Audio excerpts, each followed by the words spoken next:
A lovely guest asked the tour guide, why is there so many homeless people on Aruba? I was like, what? Why are there so many tents around? Well, that has to do with the tradition of Campamento. This is your Slide Snide tour guide, Beach Llama. Follow the magic stick.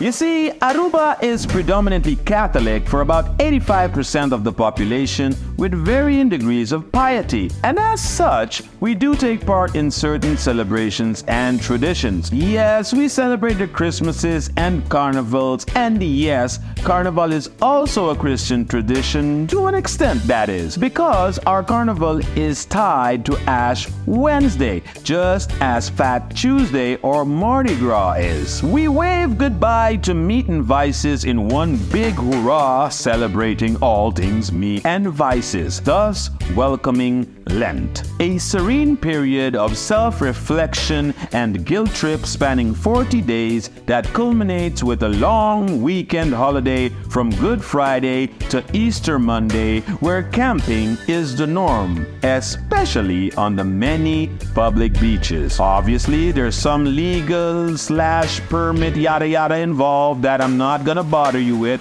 but for the most part, it is a tradition to go camping on Easter weekend. Where this tradition start of Campamento?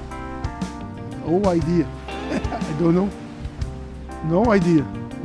Kawong tagara pa have fun. I say do bom pregunta ano stay chiquito no salanta ta campa y The tour guide is a curious creature, and as such delved into a fact-finding endeavor to unravel the mysteries and origins of this local tradition. Searching high and low, everywhere and nowhere, he discovered that there are many factors that led to the development of the tradition we know today. We will share what we found out, don't worry, but we graciously ask you to follow and subscribe our social media platforms, gspahari.com and gspahari YouTube for more content. Don't worry, links are in the description below. And now, without further ado, follow the magic stick. Springtime of you.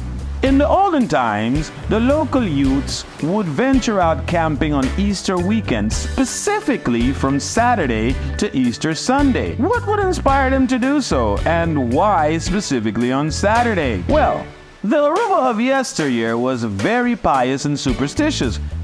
We kinda still are, but not really. And it was absolutely frowned upon to have any kind of merriment, relaxation, or God forbid celebration on Good Friday. One would dare not go to the beach, or worse yet, be in the water after 3 p.m. on that day, lest they wanted to be turned into a fish.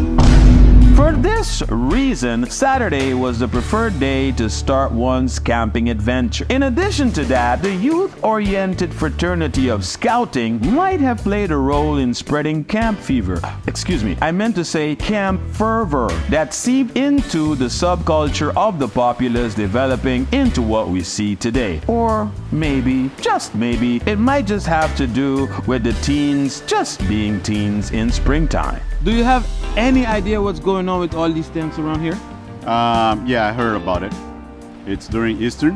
All locals come to the beach with their families and build their tents. Black Monday. Another theory from the camping tradition stems from the refinery era. 100 years ago, in the year 1924, what started as an oil depot to remedy the nuisance of tankers running adrift in the shallow waters of the Lake of Maracaibo Inlet blossomed into the largest oil refinery in the world. The largest heavy crude refinery on Earth at that time was built on Aruba in San Nicolas, an area to the southeast of the island. By the way, we will go much deeper into the refinery and the industrial era in a future episode of the Slide Snide Tour Guide. With the lack of workers and language barriers between the locals and English-speaking Americans and Europeans at that time being a pressing issue, job vacancies attracted many men from the English-speaking Caribbean islands, popularly known as the West West Indies. These men, predominantly black, would immigrate to the island to work in the refinery. Their living quarters would vary depending on the position they held in the refinery. As the old-timer would say,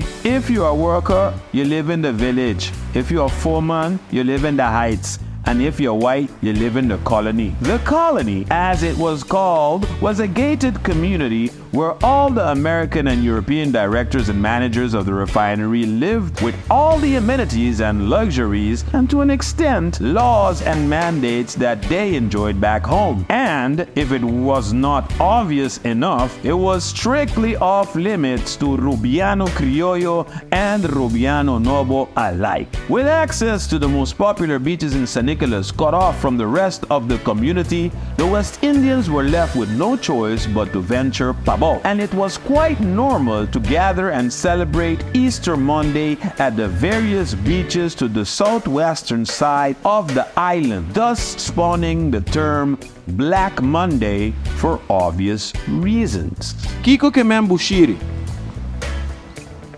Kiko é por toda a renda por conta dessa que vem puxiri. Kiko Kemembushiri.